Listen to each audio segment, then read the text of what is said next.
વધેલી રોટલીમાંથી એટલો ટેસ્ટી અને સરસ એવો નાસ્તો બનાવીશું જે બહારથી એકદમ ક્રિસ્પી અને અંદરથી ટેસ્ટથી ભરપૂર. તમે ક્યારેય પણ નહીં વિચાર્યું હોય કે વધેલી રોટલીમાંથી એટલો સરસ નાસ્તો બની શકશે જે તમે 2 દિવસ સુધી સ્ટોર કરીને પણ રાખી શકશો. જો તમે એકવાર બનાવશો તો વારંવાર રોટલી આ નાસ્તો બનાવવા માટે વધારે જ બનાવીને મૂકી રાખી દેશો. આ નાસ્તો તમને ફરસાણની દુકાનના ગુજરાતી પાત્રા પણ ભૂલાવી દેશે. તમે મારી વિડીયો જોતા હો, રેસીપી જોતા હો અને મારી રેસીપી વિડીયો ગમતી હોય અને ચેનલ ઉપર નવા હો તો ચેનલ સબસ્ક્રાઈબ જરૂરથી કરી લેજો. ત્યાં આપેલું બેલ આઇકન જરૂરથી દબાવજો જેથી તમને મારી આવી નવી નવી રેસીપીના નોટિફિકેશન મળતા રહે. તો ચાલો વધેલી રોટલીમાંથી એકદમ ક્રિસ્પી અને ટેસ્ટી નાસ્તો બનાવવાનું ચાલુ કરીશું આપણે. મારી પાસે અહીં 3 નંગ જેટલી રોટલી પડી છે વધેલી. પણ આ નાસ્તો જો તમે પહેલી વાર બનાવો તો પણ તમારી પાસે જેટલી રોટલી હોય તેટલી રોટલીનો ટ્રાય કરજો. મેં અહીં 3 રોટલીનો મસાલો તૈયાર કર્યો છે. તે અકોર્ડિંગ તમે તમારી રીતે વધારે રોટલી હોય તો મસાલાની ક્વોન્ટિટી તમે તે અકોર્ડિંગ વધારી શકો. આ મસાલો બનાવવા માટે આપણે પહેલાં તો ચણાના લોટની જરૂર પડશે. આપણે મિક્સિંગ બાઉલમાં અડધા કપ જેટલો ચણાનો લોટ લઈ લઈશું. 1/4 કપ જેટલી ઝીણી સમારેલા લીલા ધાણા, 1/4 કપ જેટલું લીલું લસણ. જો લીલું લસણ ન હોય તો તમે ખાંડેલું 2 ચમચી જેટલું સૂકું લસણ લઈ શકો અને 1 ચમચી જેટલી આદુ મરચાંની પેસ્ટ લઈ લેશું. તીખું તમે જો વધારે ખાતા હો તો તે પ્રમાણે પણ લઈ શકો. અડધી ચમચી હળદર પાવડર, અડધી ચમચી લાલ મરચું પાવડર અને 1 ચમચી જેટલું આપણે ધાણા જીરું પાવડર એડ કરીશું. તેમાં સ્વાદ પ્રમાણે આપણે અડધી ચમચી જેટલું મીઠું એડ કરીશું. અડધી ચમચી જેટલા આપણે અજમા હાથથી ક્રશ કરીને એડ કરીશું. અજમાનો ટેસ્ટ પણ સરસ આવે છે અને અજમા ખાવામાં પણ પચવામાં પણ સહાયકારક છે. હવે આપણે 1 ચમચી જેટલી વરિયાળી, અડધી ચમચી જેટલું આખું જીરું, 1 લીંબુનો રસ લઈ લઈશું આપણે અને તેની સામે 1 ચમચી જેટલી ખાંડ એડ કરીશું. હવે બધી જ વસ્તુઓને આવી રીતે ચમચીથી મિક્સ કરી દઈશું પહેલાં અને થોડું થોડું પાણી એડ કરીને આપણે એકદમ પહેલાં તો મીડિયમ થીક બેટર બનાવવાનું છે. પાણી હું તમને છેલ્લે જણાવીશ કેટલું જોઈએ છીએ તે. આટલી ક્વોન્ટિટીમાં થોડું થોડું પાણી એડ કરીને આપણે ઘટ એવું મિશ્રણ તૈયાર કરવાનું છે. બેટર જેવું એકદમ ઘાટું સરસ એવું મિશ્રણ તૈયાર થઈ જાય એટલે પછી આપણે તેને 2 મિનિટ માટે એક રાઉન્ડ દિશામાં ફેટી લેવાનું છે જેથી બેટર થોડું હળવું થઈ જાય ને લાઇટ થઈ જાય. આપણે લીંબુનો રસ એડ કર્યો છે એટલે બેટર થોડું ફૂલશે પણ અને એકદમ હળવું એવું થઈ જશે. આવી રીતે ફેટશો એટલે તમે જુઓ તેમ આવી રીતે એટલું થીક બેટર બનાવવાનું છે. આપણે પહેલાં તો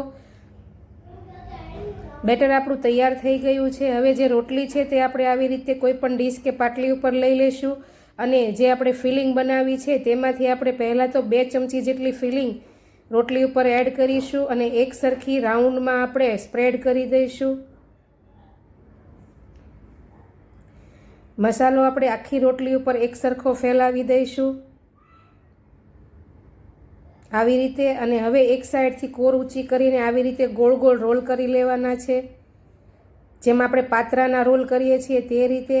હવે આપણે બાકી 2 રોટલીને પણ આવી જ રીતે ઉપરથી મસાલો લગાવીને રોલ કરીને રેપ કરી લઈશું. આ રેસીપીમાં આપણે સ્ટીમ કરવાનું છે એટલે પહેલાં તો આપણે આવી રીતે બધા જ રોલ તૈયાર કરી લેવાના છે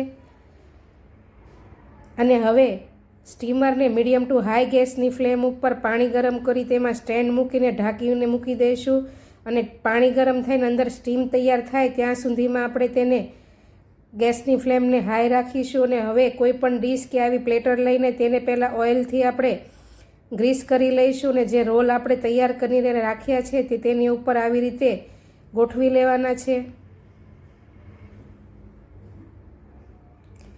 હવે આપણું સ્ટીમર પણ સ્ટીમ થઈને તૈયાર થઈ ગયું છે.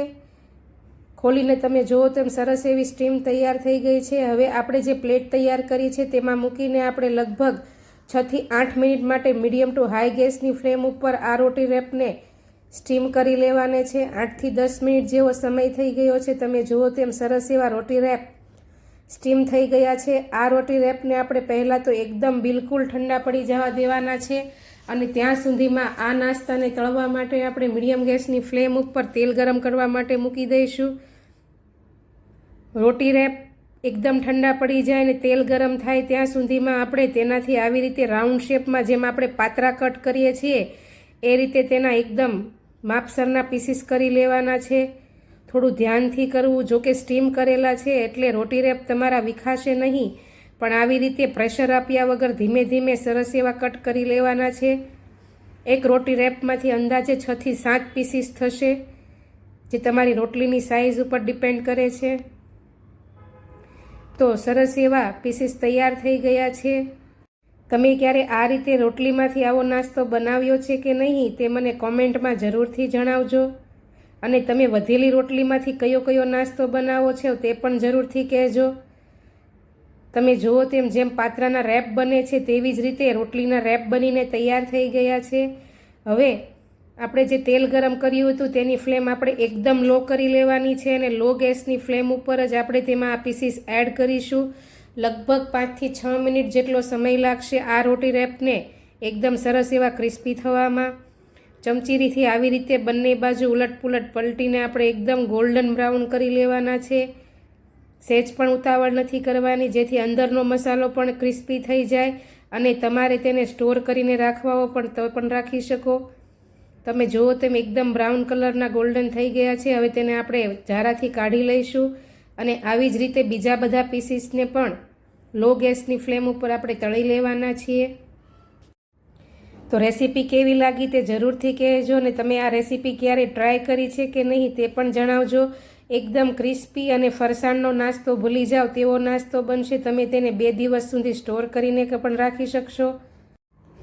ચટણી સાથે કે સોસ સાથે ખાવાની બાળકો તથા મોટા બધાને જ મજા આવશે. તો ચાલો આવી નવી અને યુનિક રેસીપી સાથે આવતીકાલે ફરી મળીશું. ત્યાં સુધી આવજો. જય શ્રી કૃષ્ણ.